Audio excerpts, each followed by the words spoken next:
I accidentally named the stream to Prologue 1. I think and then I accidentally turned it off. Whoops. Okay. One more quick little sound test. La la la la la la la la. OBS. Shut up. My bad. I'm stimming. This is a sound test. Be quiet. Okay. Okay. How about this?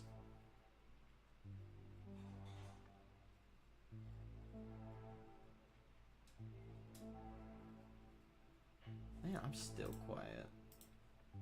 My sound levels should be okay. Whatever. Let's try this. La la la la la la la la la. Okay. So I re-upped the stream, but you might have to either refresh the page or it might have put it up as a new stream.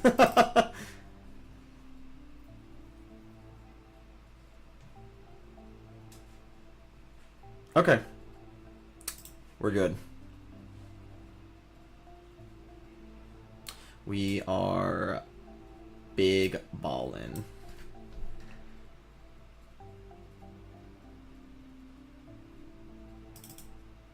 And then is this recording?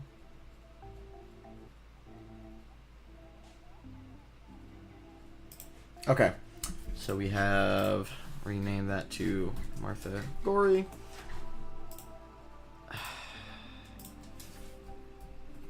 Martha Prologue. How about that?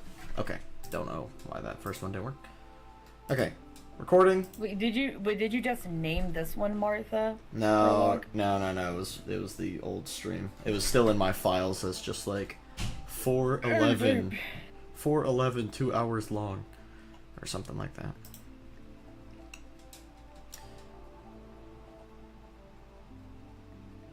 Okay.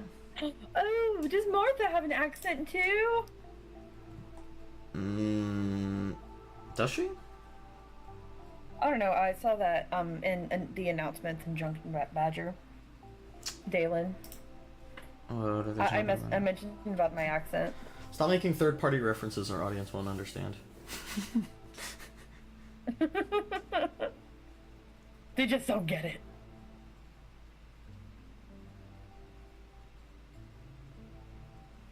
I'm gonna pull up my... Hi, how do I join the audience? Oh.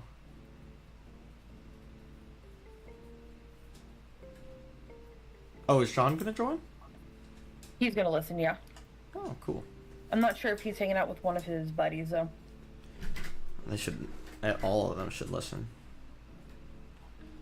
Oh no, he should be listening. How dare he? Sophie, come on now. T. Don't do that shit in our live stream. I was gonna say, you did fine with Martha's voice yesterday.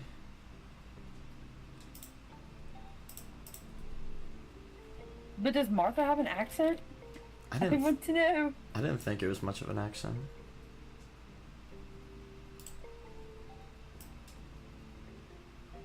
Okay, if I turn...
Alright, it's that time.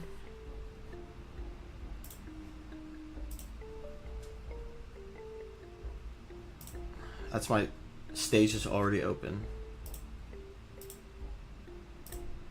I know the stage is already open. It started though. Okay, whatever, that's fine. This guy said something about YouTube. Audio on YouTube is a little weird. Might just be how my headphones are set up, but I can only hear riff out of my left ear. Oh. You know, I don't think that's something I thought about before. Let's see if that is something on...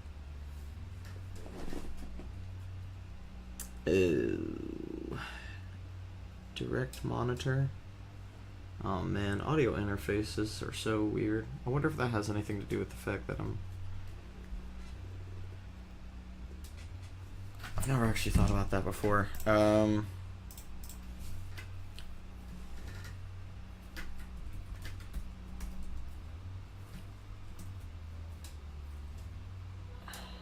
Hey Sam, would you be mad if I posted a picture of what Adelaide looks like on Dr.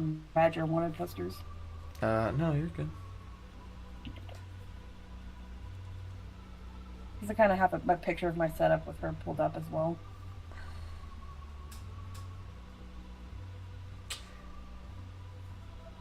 Audio control panel.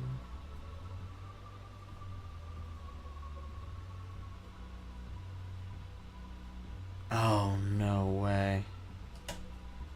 Is that not something I can do?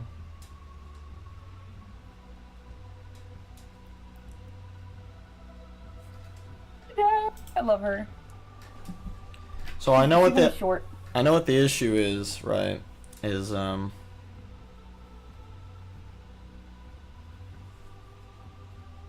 single monitor.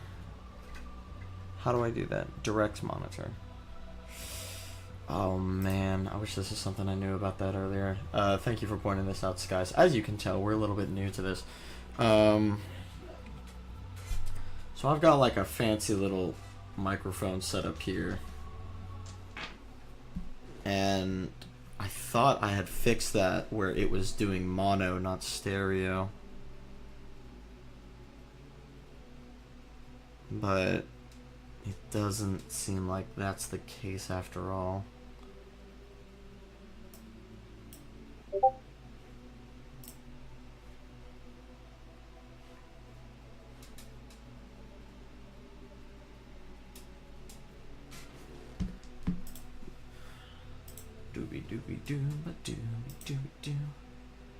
Just get started. Click the button below to select a stream. What do you mean? I'm literally streaming. It's not a gory story. I changed that. No. What is it doing?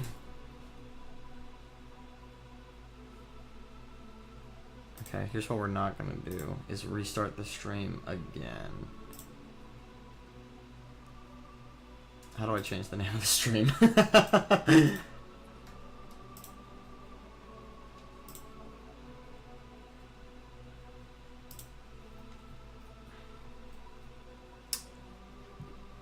God, YouTube is so mean. Okay, here we go.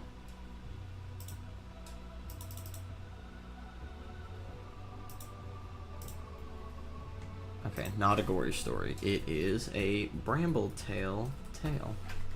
There we go. Okay, see, I knew I fixed that. I guess it just like reset itself earlier, which, you know, is fine. No big deal. Okay. Adelaide, are you ready? I think I am. You nervous? A little bit. That's fine. Heck yeah, dude. Alright. Let's see here.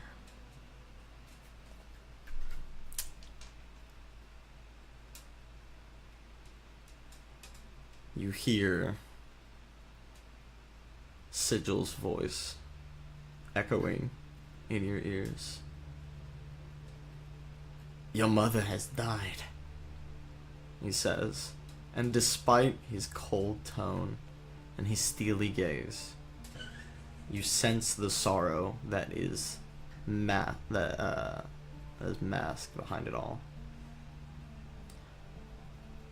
It is an answer that you already knew when you saw the grabbers come back with one less member. It's winter, and a harsh one at that. And along with the cold came a terrible creature the locals have dubbed the Woods Beast. This is especially bad since your village, a community of feral animal kin, don't rely on conventional farming methods or anything, but rather tap more into the animal instincts part of you and rely on the surrounding woods for sustenance, things like resources, berries, stuff like that. For as long as you can recall, this community called Brambletail had a small little selection of amateur fighters and rangers known as the Grabbers. They were always the ones responsible for bringing food to the community. But because of this harsh winter, and because of this monster, there's been less food to find, and there's been less grabbers returning. And that's why your mother, despite not being a grabber, not trained in any sort of combat like that, was one of the ones who volunteered to go out with the last remaining grabber. A raccoon-kin named Sigil Flintswipe, the one delivering this news to you. He went out with your mother and the badger-kin, who was the patriarch of the family who lived in a burrow not far from your own. They went out together to try to scrounge up some more food for your starving community. And they were attacked by the Woods Beast. And your mother valiantly put herself in the line of fire between the beast and the last grabber and the father of the Badger family. This all took place years ago. It's 3 years later, and ever since that day, you have been studying under the tutelage of Sigil Flintswipe. The seasons have come and gone, and you all have managed to make it by just barely. But you yourself are finally trained to be a grabber. Although more important to you than being a grabber is avenging your mother from the beast that still resides in the woods.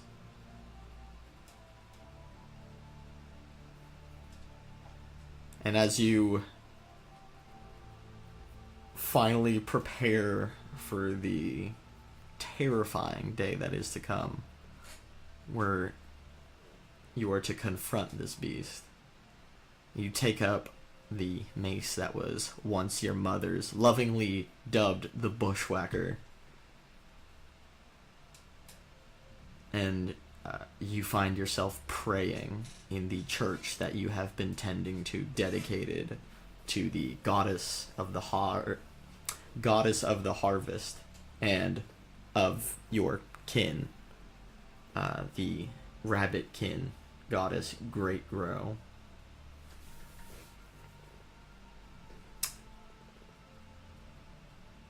How are you feeling? How's Adelaide feeling? I feel like she's very much ready to... She's anxious, but she's ready to go out and... What is Adelaide doing in the church right now? Right now, I feel like she's just kind of praying, kind of hoping that she can Just get revenge, figure out, get some answers. All she wants to do is adventure mother.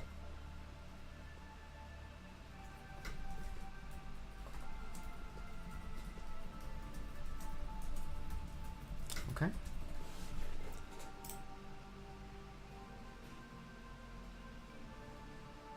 Is there a specific prayer she's saying, or anything specific like that, by any chance?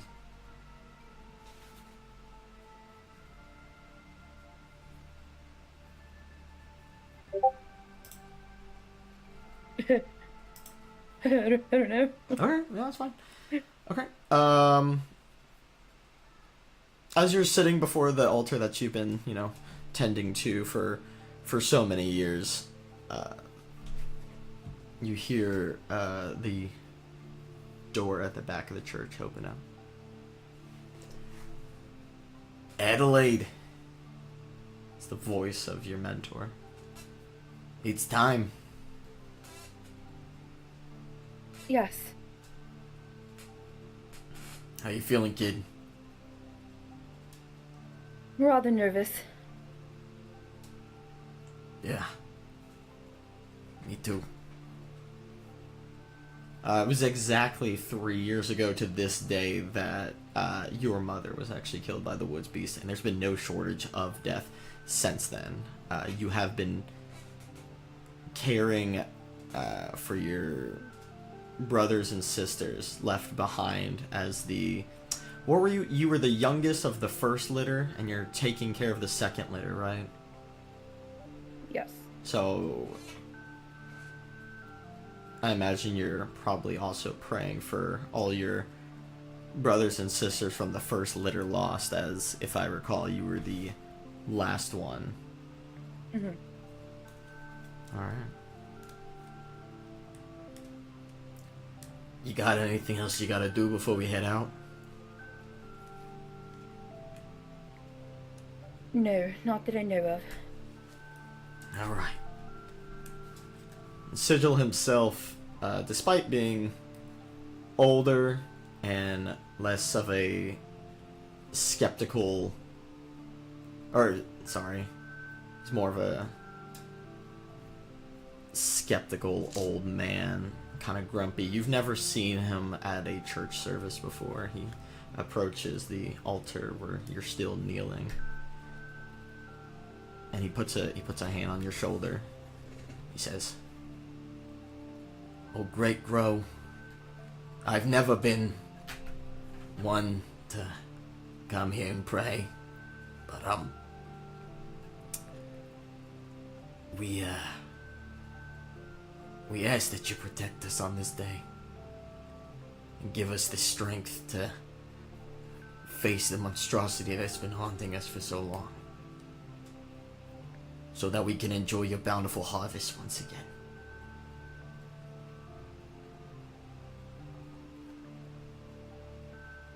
Amen. Pats you on the shoulder and swings his pack over his shoulder, and he says, "Alright, it's time to go." Lead the way. Stepping out of the church, you feel the brisk, cool winds on your face as the summer draws to an end and autumn is just starting to begin, turning the trees lovely shades of orange and brown. It'd be quite the sight to behold if it wasn't such a stressful day. You see all sorts of members of the community, various members of the Tasseltail family, and your own Mary Twig family. Everyone's sort of there to see you off when you are approached by... Oh, I'm sorry. It seems like I've lost my notes, despite the fact that I have been studying this for months by this point.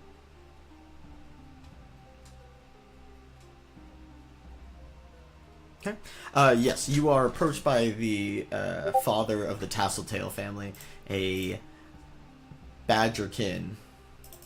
The badgerkin who traveled with Sigil and your mother all those years ago. And he hands you it is a small gold amulet. Or it's a necklace that has a golden carrot for a charm. A very important symbol in the Church of Great Grow.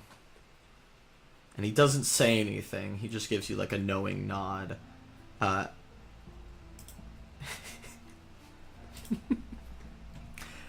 Sorry, I shouldn't be reading chat while I'm trying to DM.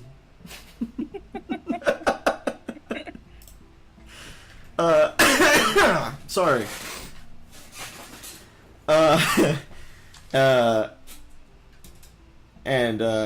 Yep, you proceed to leave the village and go out into the forest. Sigil has his hand axe on his belt, and he's wielding his crossbow in his hands, loaded and ready to go. Can I ask what Adelaide might be thinking about at this time? Give me a second. Mm-hmm.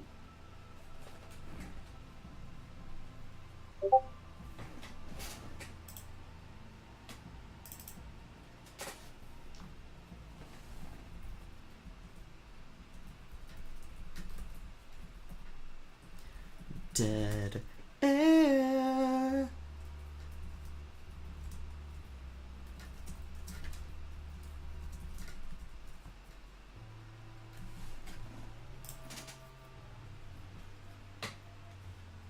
So, I feel like she's just holding on to the necklace. She knows the importance of it. She's holding on to the mace that was once her mother's. She's just feeling like every single emotion go through her. She's looking around.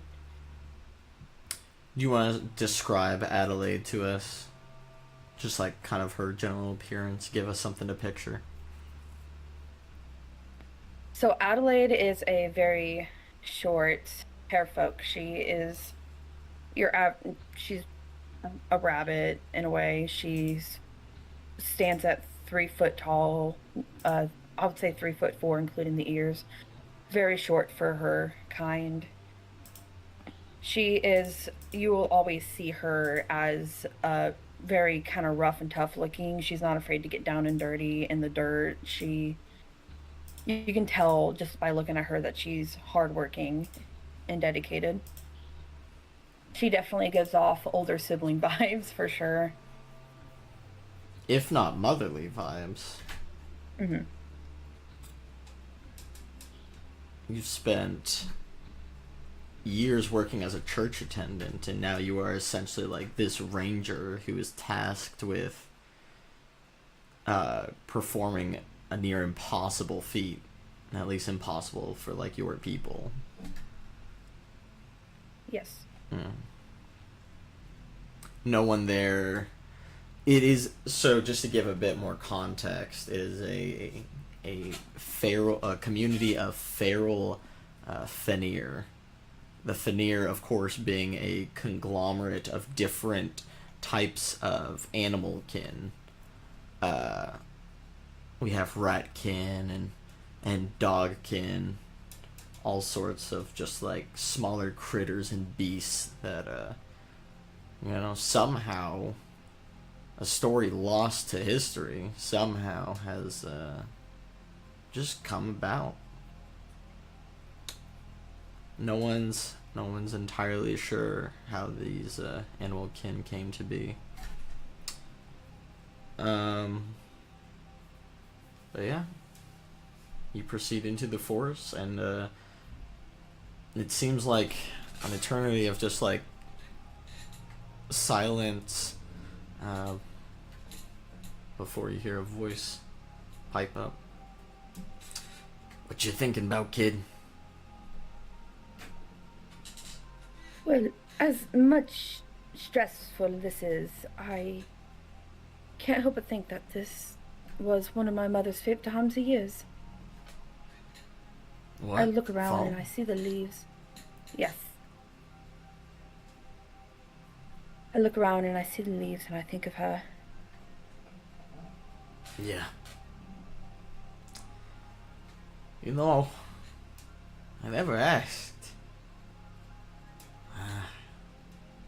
After your mother passed, I know you took up the mantle of, raising all the kids. Whatever happened to your pa?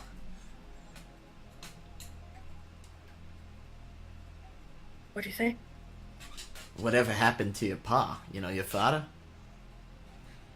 Oh, well, I don't really think about that, to be honest. I don't really know. It was only my mother growing up. Weird.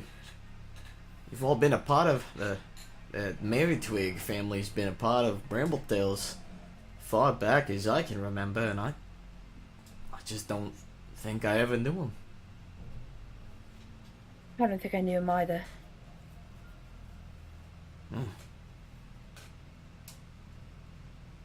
Alright.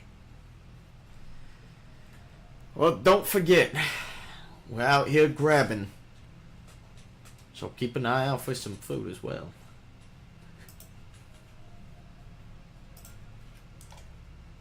You know what? Do me a favor. Sorry, stuck in it. Do me a favor and make me an instinct challenge.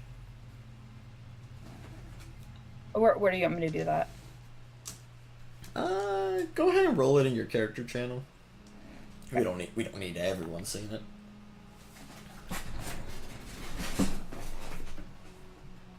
Sorry, you could probably hear my loud ass chair. So D6 plus D4, awesome.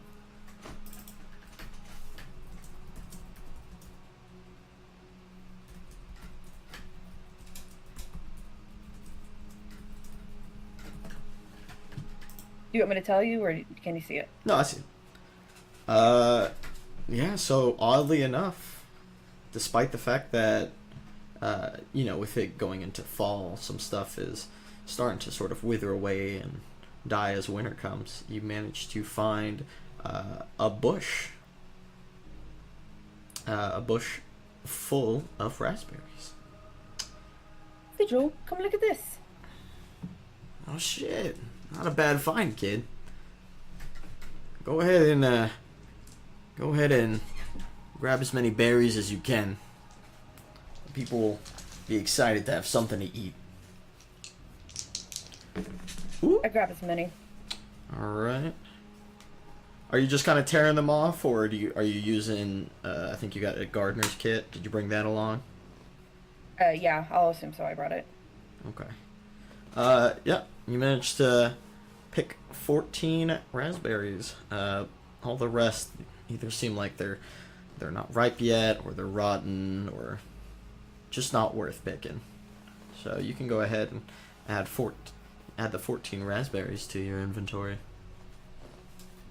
Oh, I should be writing this down.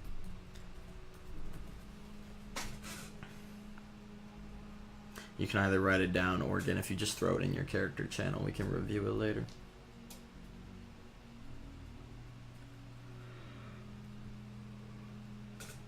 Alright, I got it.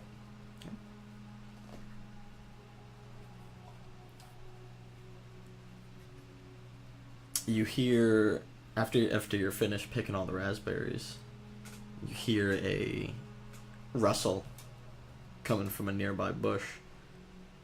And Sigil goes dead silent, and he points his crossbow at the bush. Is there anything you're doing specifically? Would I have my mace on me? Yes. Yes, you do. Okay.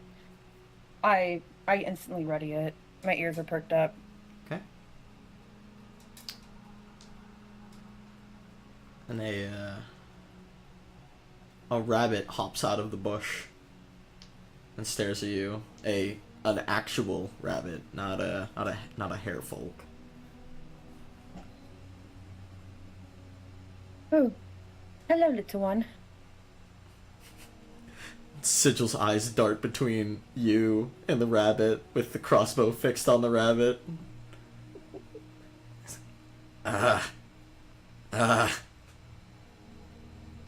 Do, What is it? What you looking at? Are you gonna be offended if I, like, any... Oh, well, I don't know how she reacts. I feel like she'd be fine with it. I don't know. Alright, so I'm gonna, like, if you need to, like, look away, and while you two are looking at each other, he doesn't break his eye contact with you, but he fires his crossbow, into the rabbit. Oh my. That's, that one's not for you. That's for the, well, you know, some of us are carnivores. Well, I assume, of course. Yeah. You're carrying that. Fair enough. And he pulls out a dagger and he goes over and he kind of tries to, like, place his body between, like, you and the rabbit so you can't, like, see him skin it and prepare it and everything. You know, look at this wonderful tree over here. I'm gonna go adventure that. Yeah, the circle of life is it's a bit of a fickle one. Usually I don't have this kind of trouble when going out hunting, but, you know, usually I don't hunt with, well, no offense, herbivores. Well, I completely understand. And he pockets the pelt and he wraps up the rabbit in some, like, paper and ties it up into a little bundle. He's completely looking the other direction, kind of tapping her foot, just like, Anyways, yeah, let's get back to it. Oh, we're back.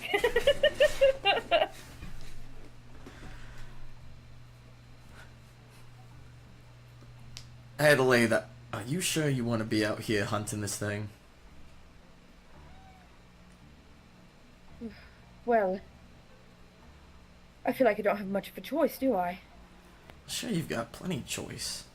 I mean, it's rough to say, but I don't know, that whole situation, it really does have to... Well, hi, Critter. I'm doing session right now. Meow, meow, meow. It really reminds me of just the circle of life, you know? It's... Sometimes you've got predators, and sometimes you've got prey. I mean, do we expect this rabbit's kids to come after me just because I killed it? Yeah. Well, I got a whole mouth of other rabbits to feed at home. I need to think about them, prioritize them over me. So of course I'm out here. You're a caring one, if nothing else. I have no choice, but yes. I'm just telling you, if we do find this thing, and gods know that, I'm kind of praying we don't. I would have to agree so. I'm not sure how it's gonna turn out. I mean, not to freak you out while we're out here, but... I ever tell you what this thing was? Not at all. Did I ever tell you what this thing is? I've heard the stories before, but you can retell it if you want to. It's big. It's unlike any of the wolves we've seen in this forest, anything like that. It's maybe twice their size. The biggest creature I've ever seen. I've been in the human settlements. They make them big over there, I'll tell you that much. got fangs that just never seem to end. Rows upon rows of teeth. I've seen many grabbers try to stand up to it. Not so much get a swing in before a whole limb goes missing. In one bite. And he seems like he's freaking himself out. But I'm sure we're fine. Adelaide's paws are starting to get a little clammy as she like grips onto her mace. Well, we've been training for this for years. That's an advantage we have that none of the others did. We have an idea of what to expect.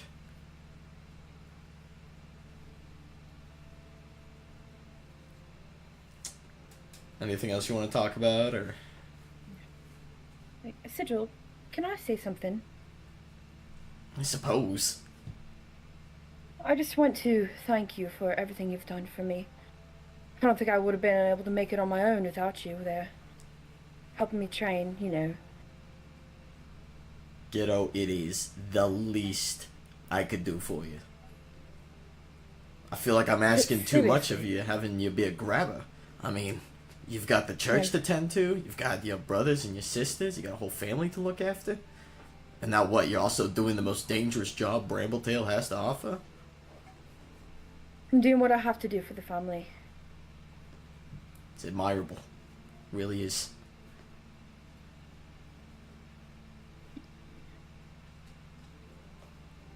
Alright. With the end of that conversation, you guys just quietly go on about grabbing. And the day seems to pass away fairly quickly. And as dusk starts to set in, you find all manner of different animals, berries, just barely making the bare minimum you're gonna need to make sure the community lasts another month. Or week, sorry.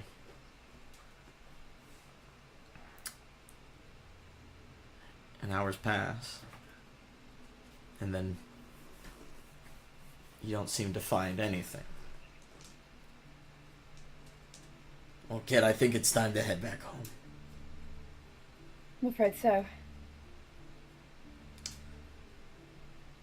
Roll me. I'm sure this is enough to feed the... Surely this has to be enough. It'll have to be enough. It's getting dark, and we haven't seen anything for a while. Yes. And you all start to turn away to head back. And give me just 1 second.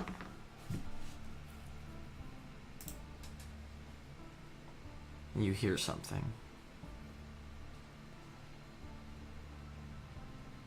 You hear that?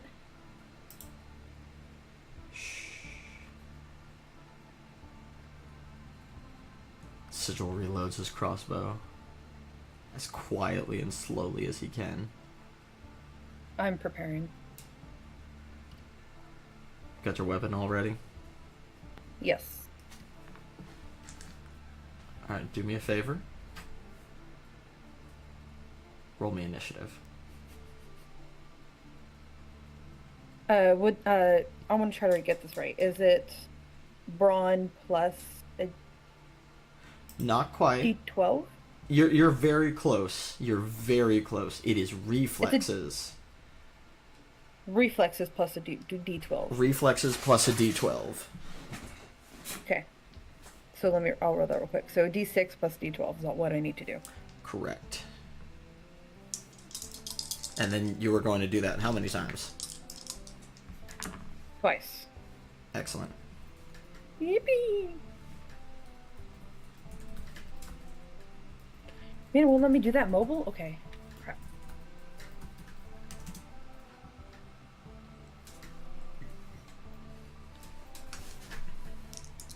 Do me a favor, tell me what your numbers are. 1 is a 9. and one is a 9, so 18. It's 2 separate 9s? You Yeah. you don't add them together when you roll them twice. That's 2 different turns. Oh, okay. You're rolling for 2 different turns. Alright, so 9 and a 9. Nice. Alright.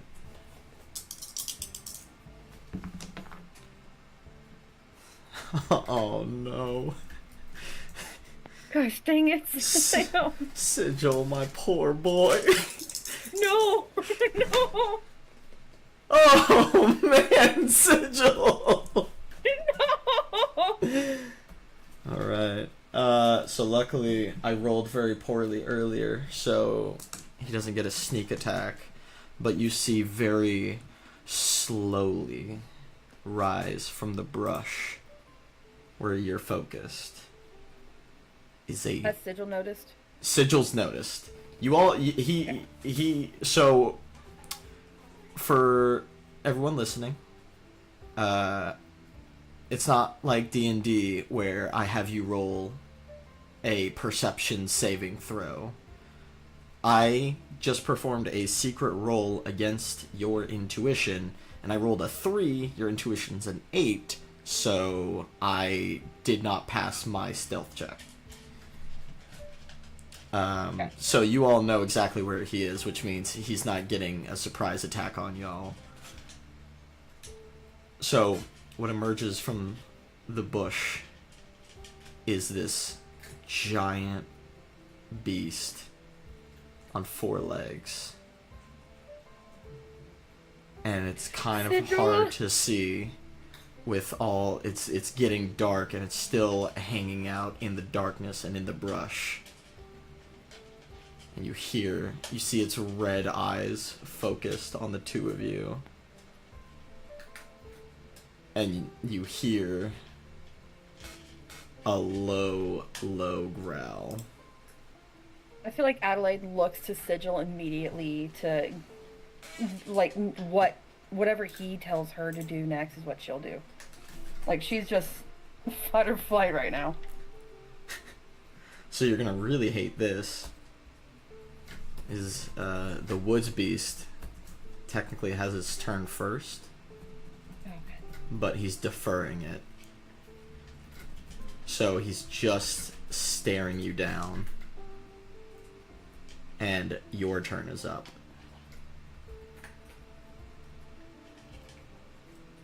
I feel like the first thing she's gonna do is try to find the fastest way for us to escape. But it's looking like we can't outrun this thing, right?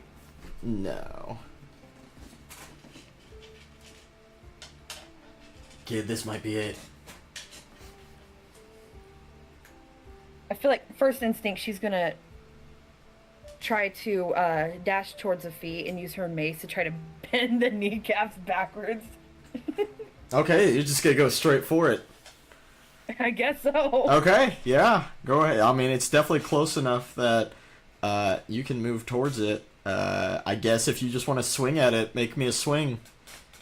Swing, better, swing. Better, swing. And that'll just be straight brawn roll. Not quite. So if you look at your character sheet, it should actually tell you what the strike is right after the weapon.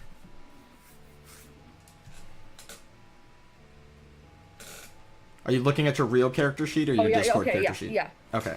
No, I saw that. So. Are you gripping it one-handed or two-handed? Two-handed. Excellent. Like she's like white knuckling this thing. So D6 plus 2. Nope. D8 plus D6 plus 2. Nope. A D2. Two-handed bronze strike, D6 plus 2 D2.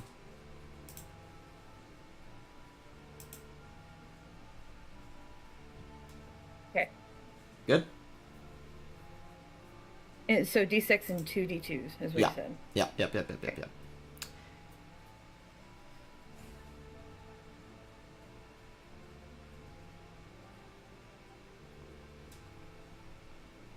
me know if I did that right. You gotta use lowercase. For some reason, it doesn't read uppercase. Okay. Oh man, it's all caps.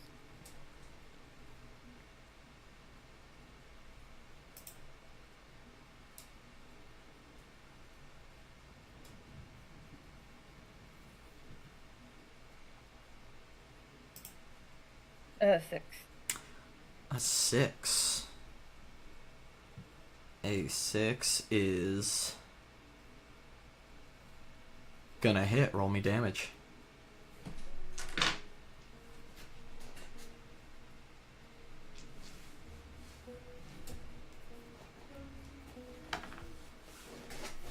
Sorry, I'm trying to remember where the damage is for.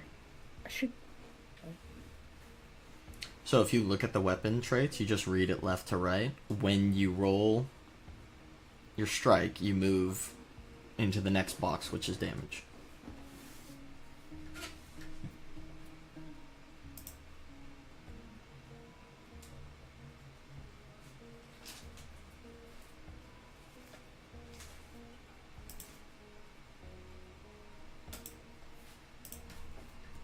So, a D8 plus D6 plus 2.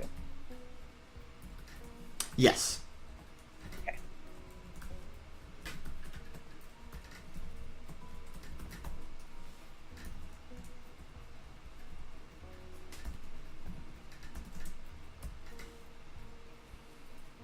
$13 altogether. Okay. 13 damage. I think so, yeah. Not a bad hit.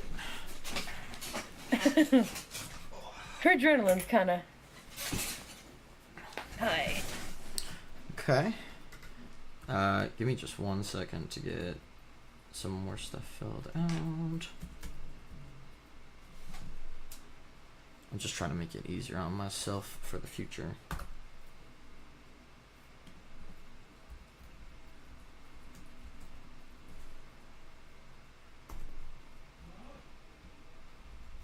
Whoa. Okay, there we go. Okay, yeah. So you feel you got to pour everything into this attack. So you start off absolutely strong, and you rush this giant creature, and you hit it, and you hit it hard, and then you kind of gritted your eyes closed as your mace collides with the creature, and you look back at it, and now that you're up close, you can see it in its... I'm sorry, I'm trying to do basic math here, and I'm screwing up real bad. Okay, there we go. You hit it, and you hit it really hard. And you feel like you poured everything into that attack, and you open your eyes very slowly, and it looks like it just barely did anything. As it like doesn't move, but then as your eyes start to like focus on it, you realize a big chunk of its face is taken out. But you realize, and it's also just chunks missing from it. It's all over its body, and you get a clearer vision that it's not just some wolf or something. It looks like a knoll standing on all fours, made out of different pelts stitched together. You can just see where like the fur seems like you can see a sewing like thread. Oh my god, sorry. You can see thread and where it connects and it holds the skin together, and in some parts it looks like it's just bulging out ready to like burst. And you look at it in the eye, and its red eyes stare back at you, and its left eye is just exposed skull with a red eye sitting in the socket. Oh god. And it takes its turn, and it stands up on its hind legs, And it is going to make its attack at you.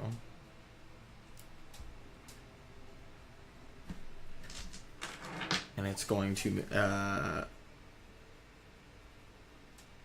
its first attack, it's called, it's going to use its claws. It's going to use its claws to claw at you. And luckily, both of them miss. And you manage to hop out of the way as it unleashes 1, then 2 strikes with its claws, and it finishes up by trying to go to take a massive bite out of you. And you just keep hopping back and back as it just gets a little bit closer with every single attack. And then you see it pull back, and it arches its back, and it throws its head up into the sky, and it unleashes a howl. And I need you to make me a resistance challenge. Whoops.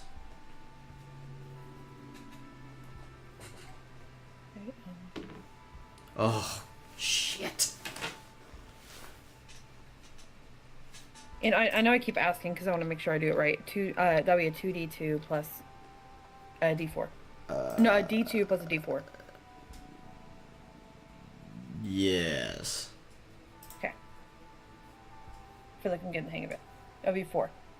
Okay. So it lets out this monstrous howl, and you feel yourself freeze in terror.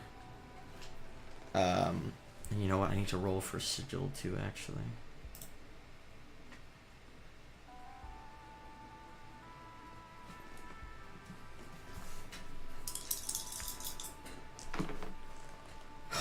And sigil freezes in terror as well, and both of you are going to lose your primary action on your next turn.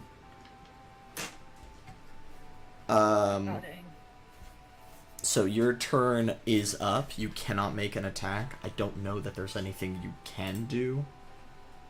Have we discussed this already? Do you have any secondary actions? I wouldn't know, to be honest. Okay, then I don't think. I feel like we would have talked about it. Well, knowing me, I probably forgot. Well, I don't remember saying anything. If you don't know, then it's probably... We'll just call it good. We'll call it good. We'll call it good. So then in that case, it is its turn again. And you sort of get over yourself freezing in terror as you see it's coming to lunge back at you again, where it's going to make another attack.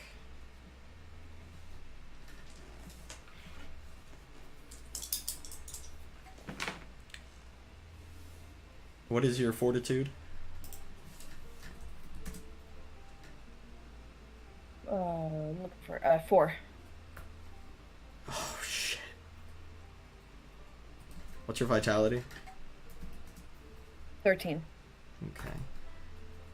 It did get a critical strike. Oh, dang. Which means it is going to hit you twice.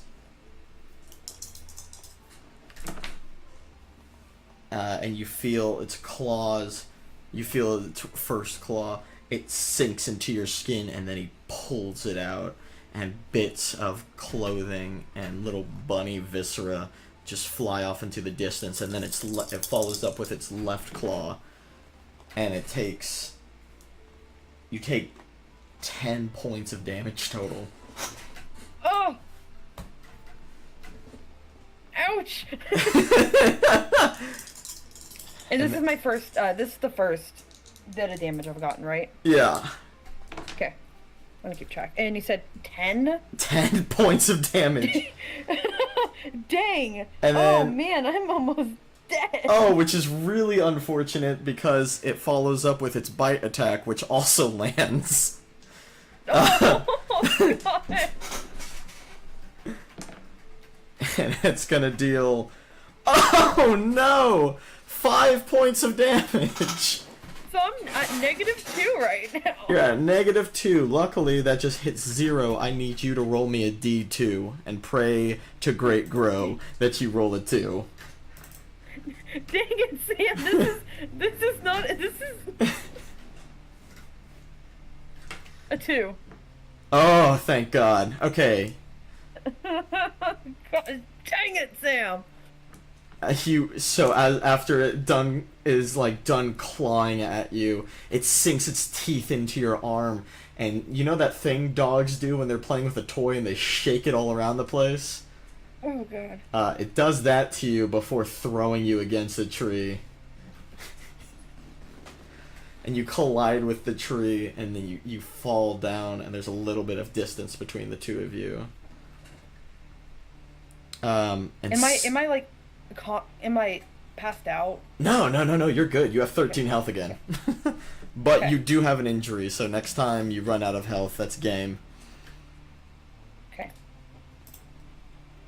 I'm like leaning onto the tree, just groaning, and I look at Sigil in a panic. Sigil! Kid! And then he turns around and he focuses back on the woods beast, and he's gonna fire his crossbow at it. And I need to.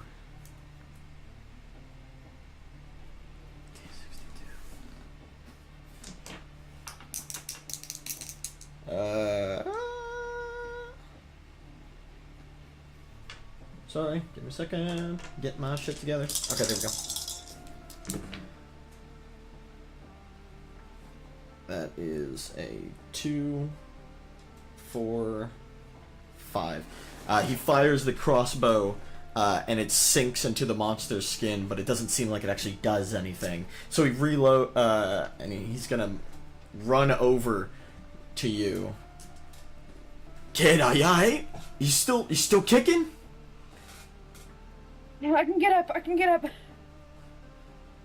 Holy shit. Do I need to roll to attempt to get up? No. You're good. It's also not your turn, Okay. so you can't. Okay. Don't move, kid. You better yet, if you can get up, get out of here. I'm not leaving you. You're gonna have to leave me. You've got the food. If we both die out here, Brambletail's gonna starve. Did you know? And he turns back to the beast, and he reloads his crossbow, and he's gonna fire a second shot at the beast.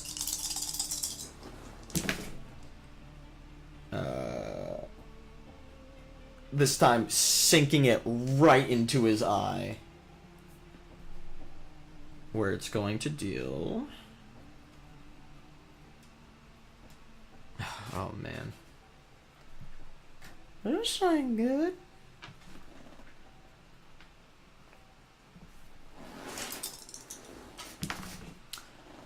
He's gonna deal 4 points of damage.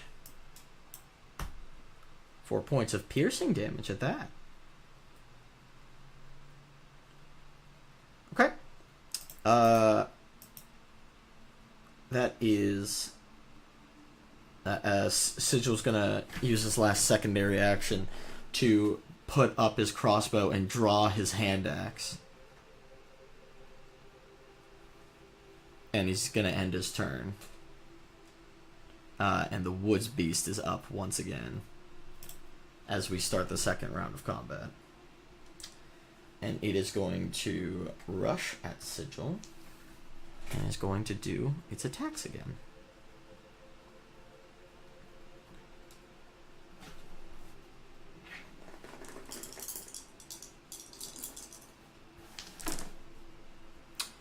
And as it misses with its claws and it goes to bite, Sigil blocks all of it with his hand axe and pushes back the monster.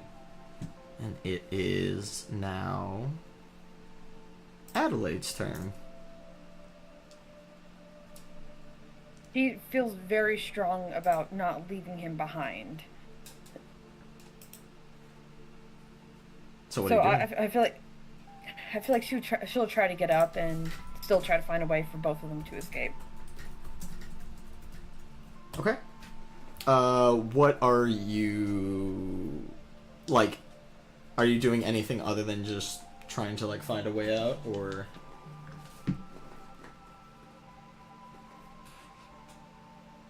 I mean, aiding him in any way, if there's a way I can attack. Am I able to? I don't know how. I'm not looking too good, am I? You are not looking too good.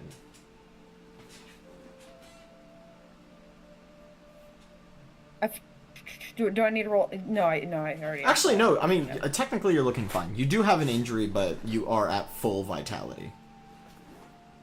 Yeah, but there's 3... Okay.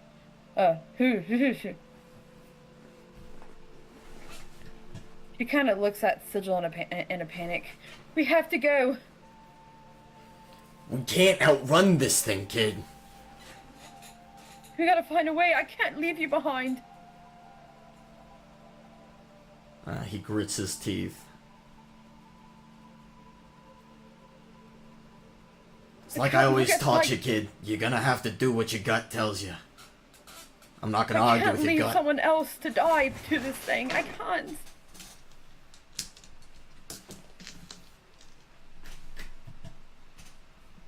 So what are you doing? That's hard. That's hard.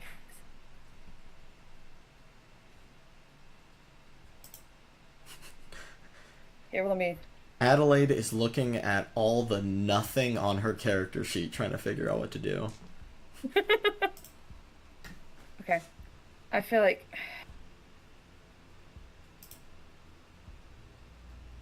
She just flipped a coin! She just flipped a coin! How far is the village? How far is our... You've been out for quite a while. It's probably a solid hour away. Damn.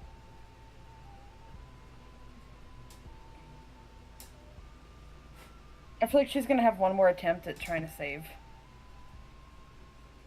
So I feel like she's gonna grab her mace and do another two-handed strike. Probably... How tall is this thing? So now that it's up on its hind legs... despite the fact that it looks like a knoll, which usually max out about 4 feet, this thing looks like it's about 7 feet tall. How tall can Adelaide jump? Adelaide is a hopkin, which is literally in their name, so yeah, but I don't pretty know dang high. Because I'm gonna assume that the other eye is blind. Can I try to jump up and use my mace to hit him in the other eye? Sure. Heck yeah.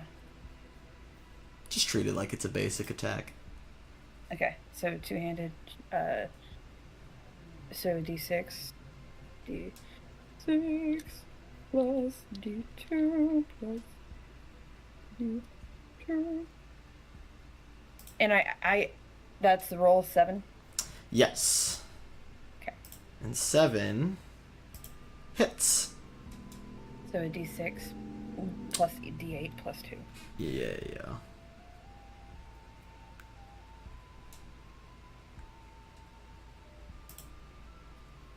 10. Ooh. Nice big chunks of damage. Yee.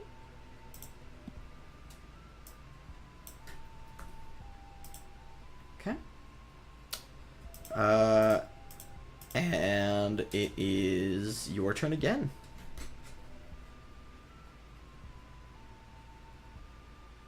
Shoot, I'll take another swing at the... and try to blind the heck out of this thing. Okay. Another...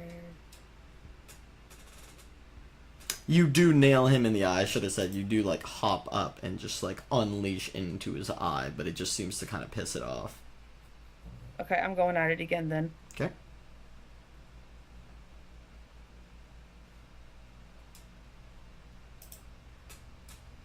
Five. 5 is gonna miss. Oh, dang.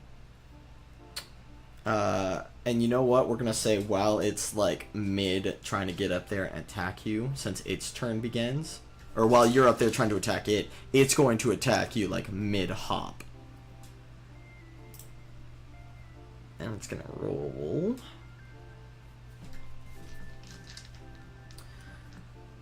It's gonna roll 2 attacks. It's gonna roll a claw at Sigil, and it's gonna try to bite you.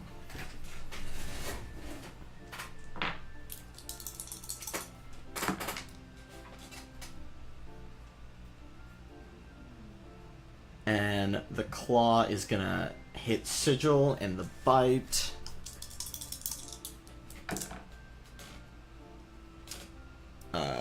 Ooh, he crit failed actually. He crit failed on his bite against you. So what happens is you see the beast kind of ducks your swing at its face before swiping Sigil right across the gut, absolutely slashing him and messing him up pretty good, dealing... Oh my gosh, I keep rolling max damage. I cannot stop rolling max damage. That is...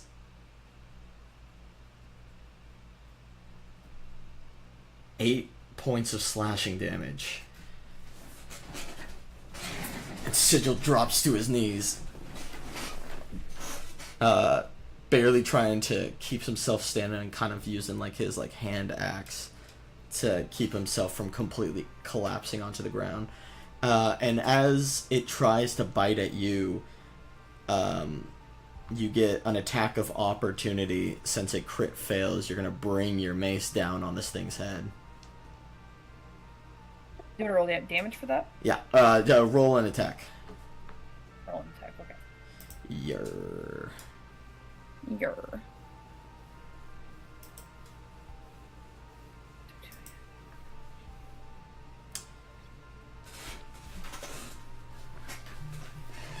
8. Said 8 to hit? Yeah. Okay, yep, that hits. Roll damage.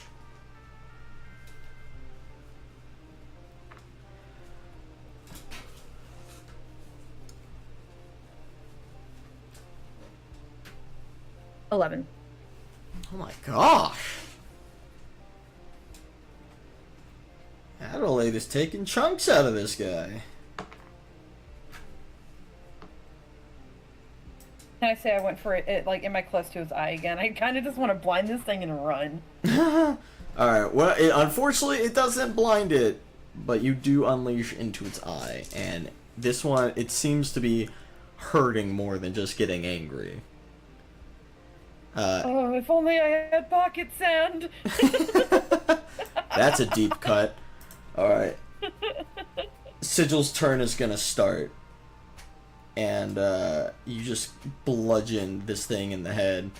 And so while it's distracted by you and it's a bit more closer to like Sigil's level, he's gonna try to bring himself to his legs, and he's gonna go for its face with his hand axe, using his next 2 primary actions to make an attack. So we're just gonna condense it. We're just gonna condense it. D4, D6. Oh, nope, that's not what I'm supposed to roll. There we go. Cheat. That's better.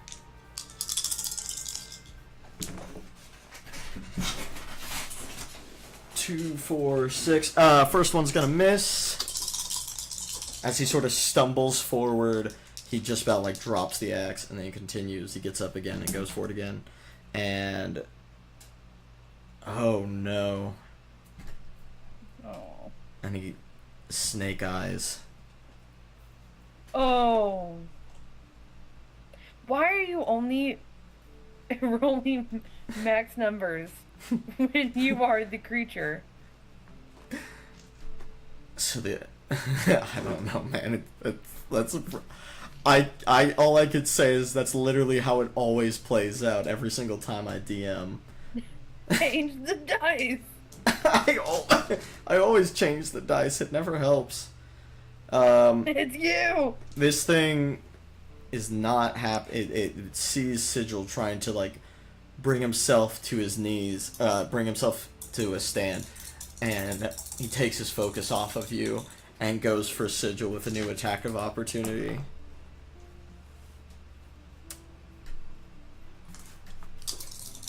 And he's gonna hit.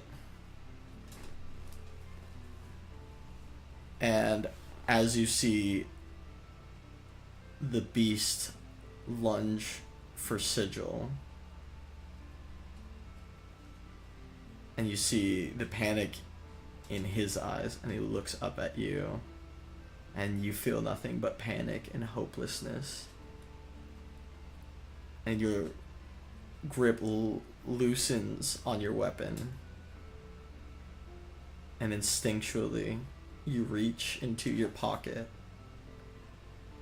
for one last feeling of comfort, and you wrap your left hand around the scarf that you're wearing, which was once your mother's, and your right hand wraps around the necklace given to you by Papa Tasseltail.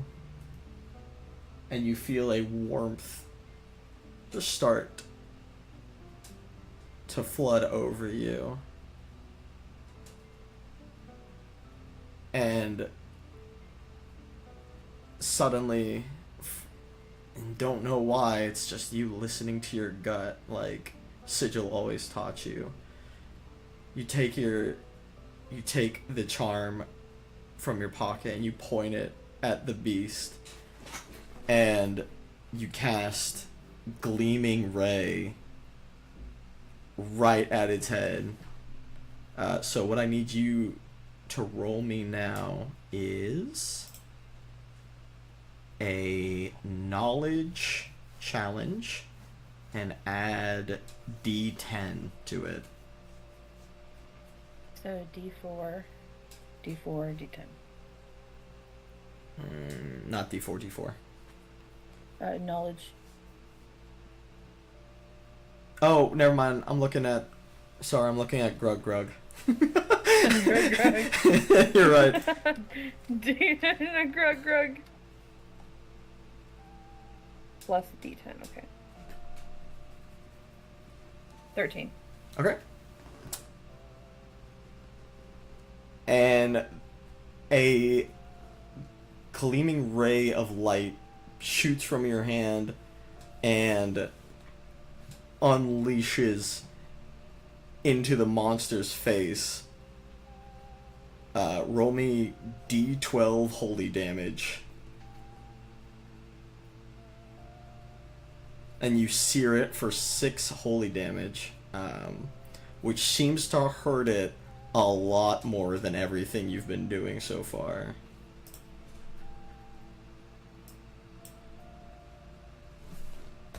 And it...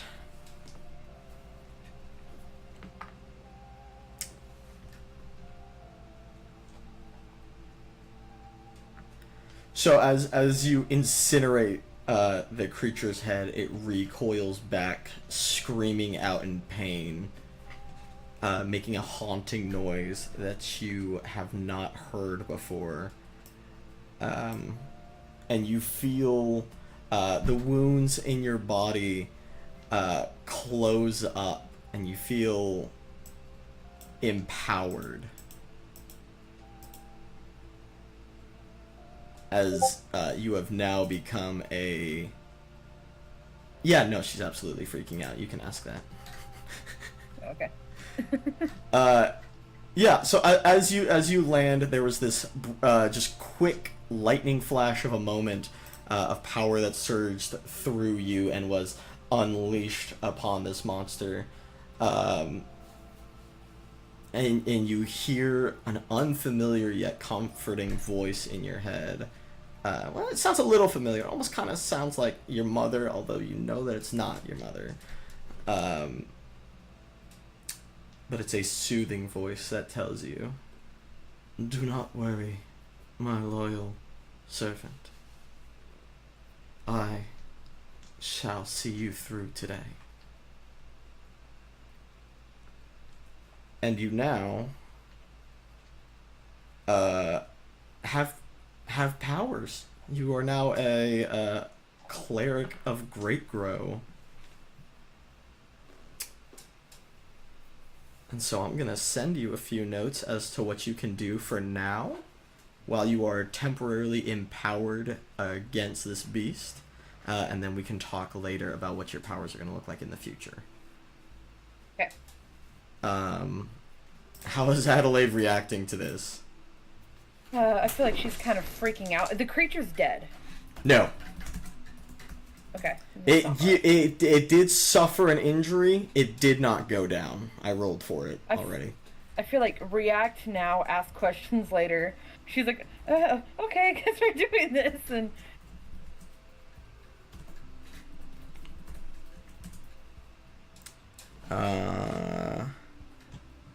kid, could you do that the whole time? What is this? Do you know? What's happening to me? It beats me, but I'll tell you what, it sure came at a good time. Sure not gonna stop.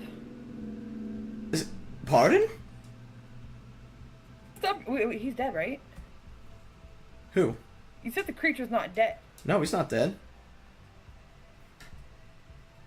I didn't hear what you said. I said pardon. Because I didn't hear what you said. Well, sure not gonna stop. Yeah, no, let's, I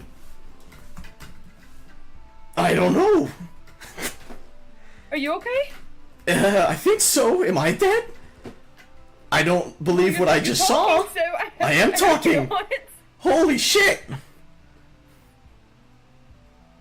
So you realize, looking back at the creature, no, it is still writhing, in so much pain. And it is going to have to make a roll.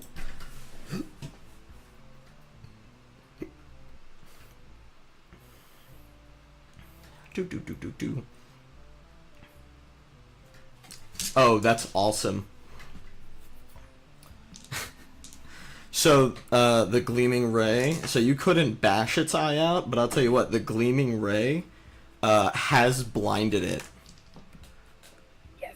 So, it currently cannot see for the next, holy moly, 3 rounds of combat.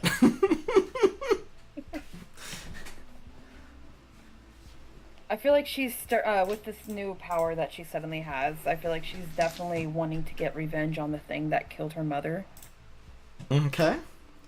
So I feel like she's gonna take advantage of it and do what she can. I have not read what you sent me yet. Don't read that one. You're gonna want to cast this one. Okay.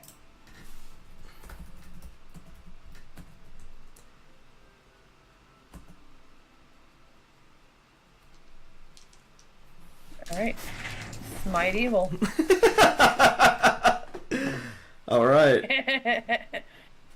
So, you need to roll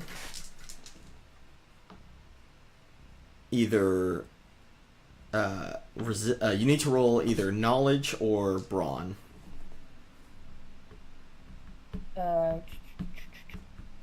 Which one do you recommend? One's a 2d4s, one's a d2 and d6.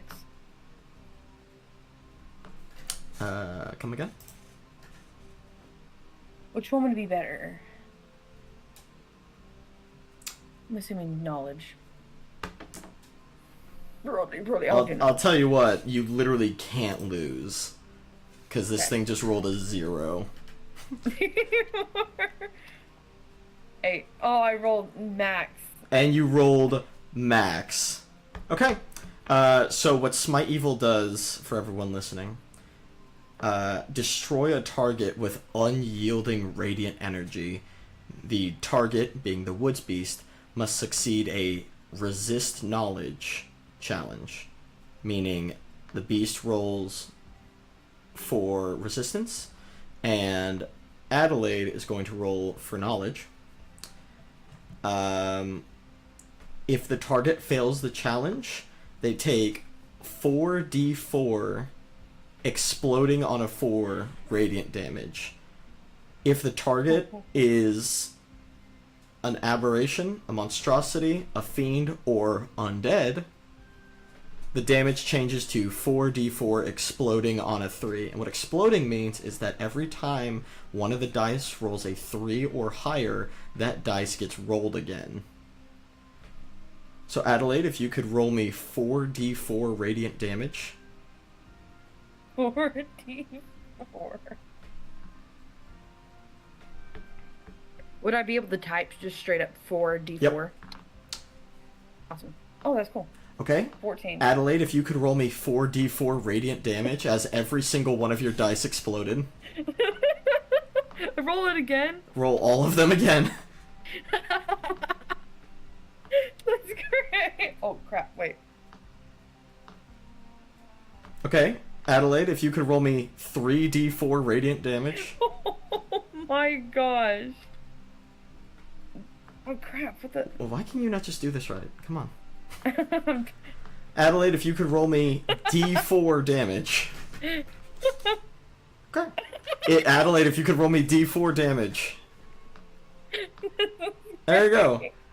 So that's 2, 5, 10, 22, 36 points of radiant damage. I think it's dead. You absolutely incinerate this thing because it had 34 hit points.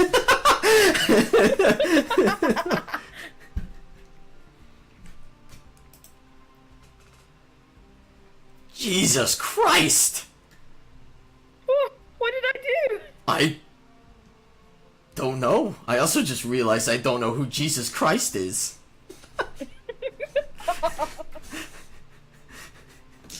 Gonna stop praying now? By great gross tail! I instantly go towards him to check his wounds, make sure he's okay. Are you hurt? And as you place like a hand on him, some of his wounds actually close up. Okay. Whoa! What is going on? Kid, that was amazing. I don't remember teaching you that. I didn't teach you that, did I? No, you certainly did not. I'm actually quite impressed myself.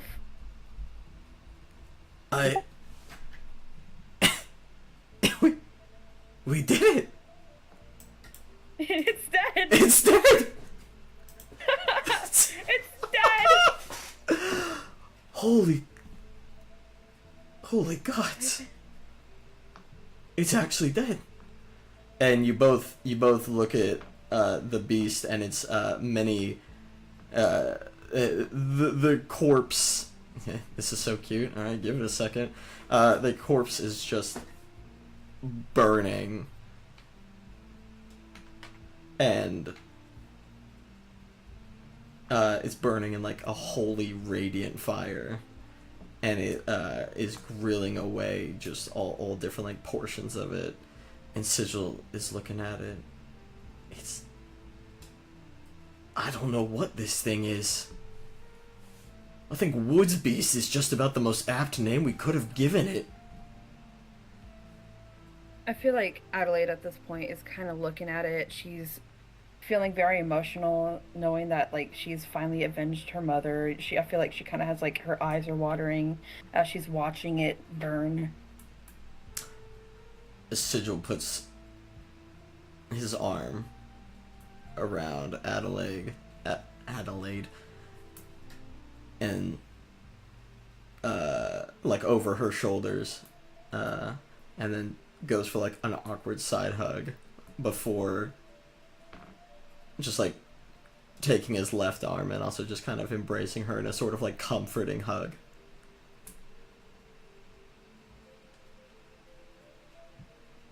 It's over, kid. We can go home now.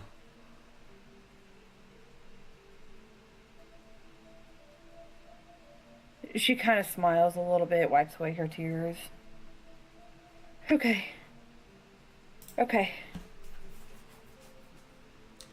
Alright. You both start the long journey back home Sigil finds like a branch on the ground, which he uses to sort of hovel, to limp himself back home. And you start to feel the overwhelming power fade a little bit.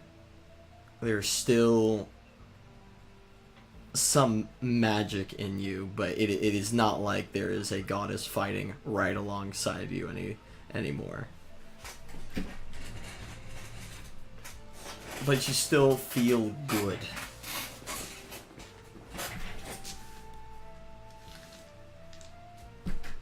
However, there's something that you don't feel just quite right about. And your gut's talking to you again. But you're not figuring out what it's trying to tell you.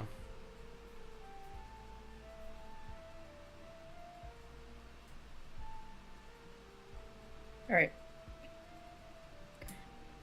I'll keep that in mind, and I'm gonna keep thinking on that, and also, I'm constantly looking over and checking on Sigil and seeing if he's holding up just fine. He seems like he's putting on a strong face. You can, once again, it's a mask for emotion that's pretty clearly there.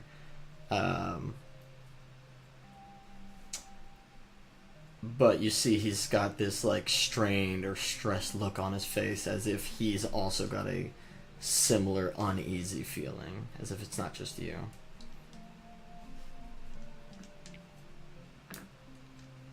I can't tell if this is gut feeling I have is just the emotions we're feeling afterwards, or if there's something going on. Are you feeling anything either? I'm feeling something. I don't know what it is. But it's certainly taken away from the joy I was feeling after putting that thing down. And I'm assuming that we've walked a long distance to where we were before. Not quite yet. As a matter of fact, I'm gonna kind of. Sorry. Go ahead. No, go ahead. Go ahead. I was wanting to see if I can just like look behind me and see the remains. Oh, well, you're away from the remains. You're okay, quite a while away that's from why it. I was asking. Oh, sorry. Yes. I thought you meant like you were approaching the village. Oh, the village, yeah. Okay. Is it nearing dawn, or we're like midnight now? It's just getting darker. I mean, the fight, okay. I think technically didn't even take half a minute in in-game time. Alright. We can't be too much farther. The quicker we get back home, the better. Oh God. And he sees something in the distance. What is it? You go to look too, and you see light. No one should be having a fire that big at this time of night. They know I look to him and sorry. They know it would just attract the monster's attention. I look to him in a panic. I'm just gonna slow you down. Go. I'll be right behind you. I'll be fine, but you gotta go make sure everything's okay. Okay. She looks at him one longing look before she starts dashing as fast as she can, mace in hand. And you're moving pretty swiftly, to be sure.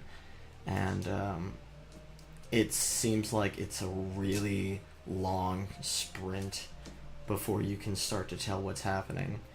But eventually, burning trees come into view.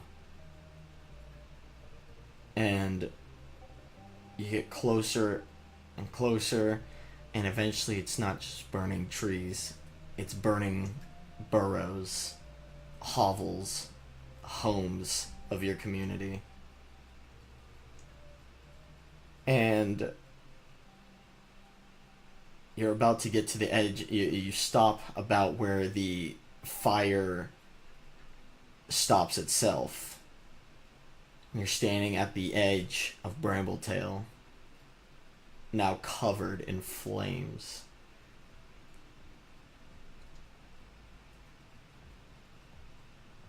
Oh boy.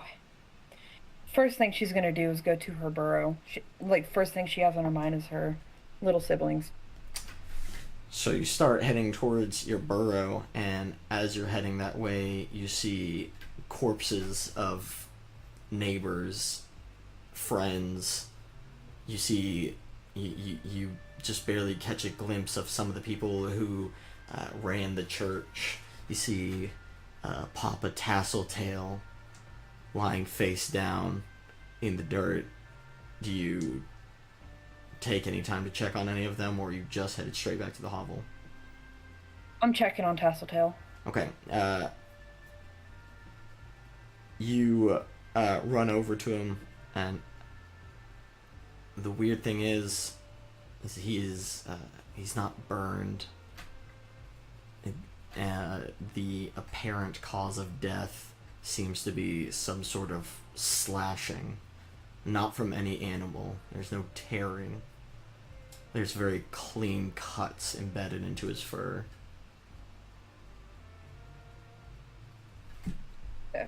I'm starting to get teary-eyed. I shake him, just making sure, just in case if he actually is dead. There's no response.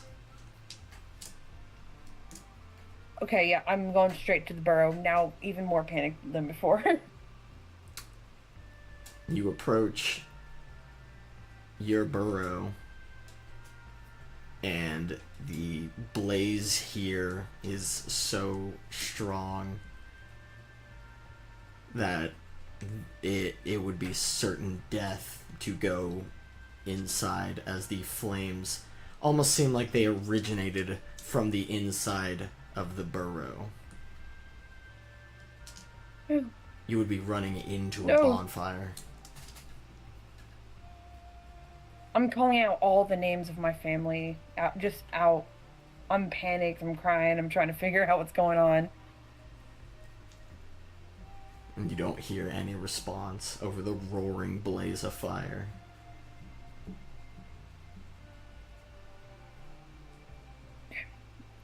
Look for any survivors at all. Are you like outside, or like just anywhere in general? Just as you run from body to body to body, it seems that whatever happened here, they were very efficient in making sure that there wasn't a single survivor.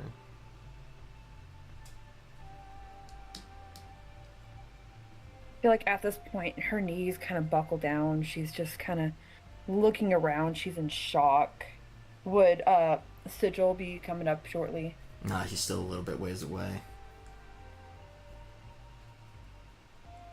And there's no sign of anybody around at all, even enemies. As you check body after body after body, you see something moving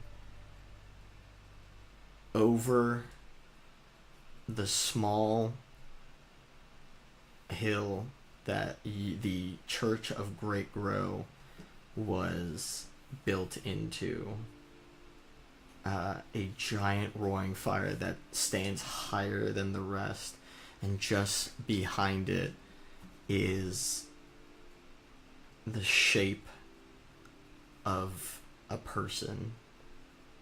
You can just make out like a silhouette of a tall, towering humanoid figure, and it almost looks like it waves at you before it sprouts wings, and then the shadow morphs into that of the icon of a dark sun before fading. Mm.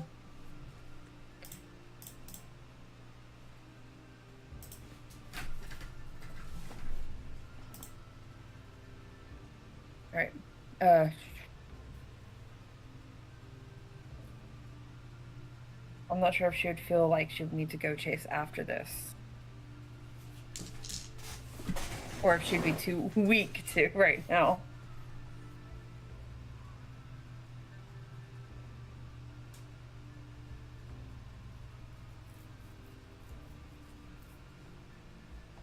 Okay, so she's gonna start running toward, running towards this area. I can't get over the coin flips. As you get ready to start hand towards that way, you hear a voice shout out, Adelaide! I noticed it's Sigil, right? Is it Sigil? Yeah, it's Sigil. Okay. My head like twists towards his direction. I immediately start running towards him instead. He's got like his shirt like tucked over his mouth and he's trying to breathe. And he says, "We have to get out of here." They're gone. They're all gone. I know, but we can't just hang out around here and wait for us to be gone too. We had one big victory tonight, and unfortunately, it seems like one big loss too, but we can't take what's happened for granted. We have to leave. But my family, they could be alive.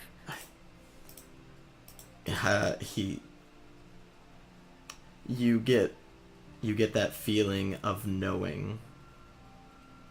Yeah, all those years ago, three years ago, when you asked where your mother was, how you already knew that she was dead, even when you asked the question.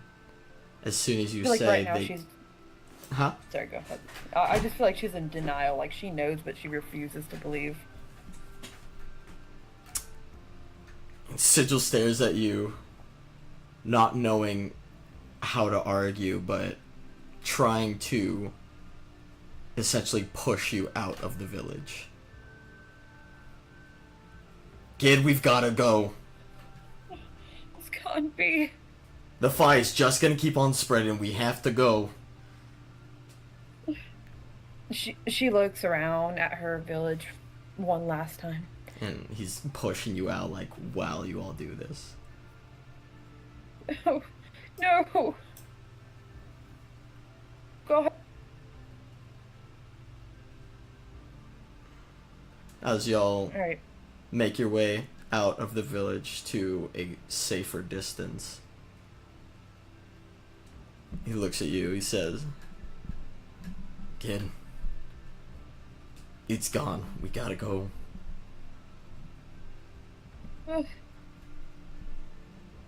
I know where we can go. There's a city. I don't know. Not far from here. Much bigger than Brambletail. It's filled with people. Tons of creatures you haven't seen before. I've never been outside of our home. I know. But there's no more home to go back to. There's nowhere to be but outside it.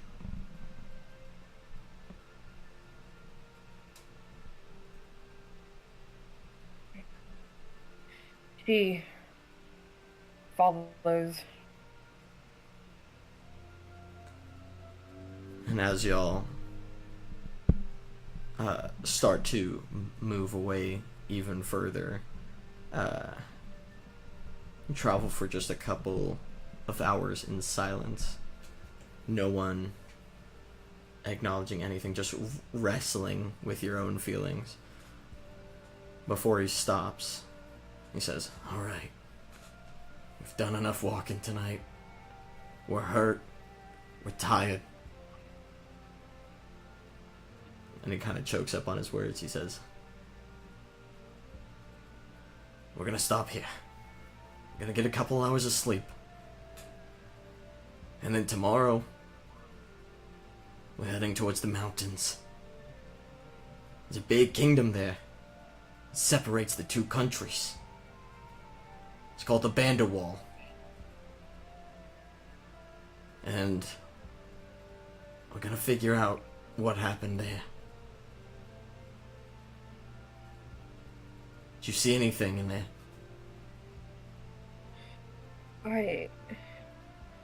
I saw something. I couldn't recall what it was. It looked tall. It was far away. I couldn't get a good look at it. But it just taunted me. It waved at me. I don't know. It's okay. I It's okay. Let's get some rest. need to figure out who this is. We will.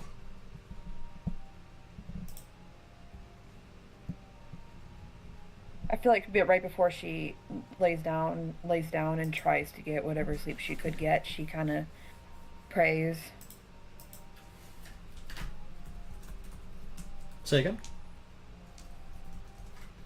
I feel like she, like, before she tries to get some sleep, she, like, gets on her knees and she just prays a little bit.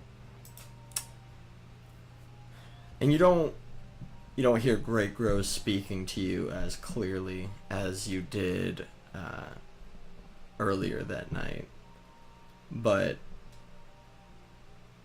something down in your gut, which hasn't failed you yet, lets you know that Banderwall is going to be the next place to be. And on that note, we're going to end session. Heck yeah. All right.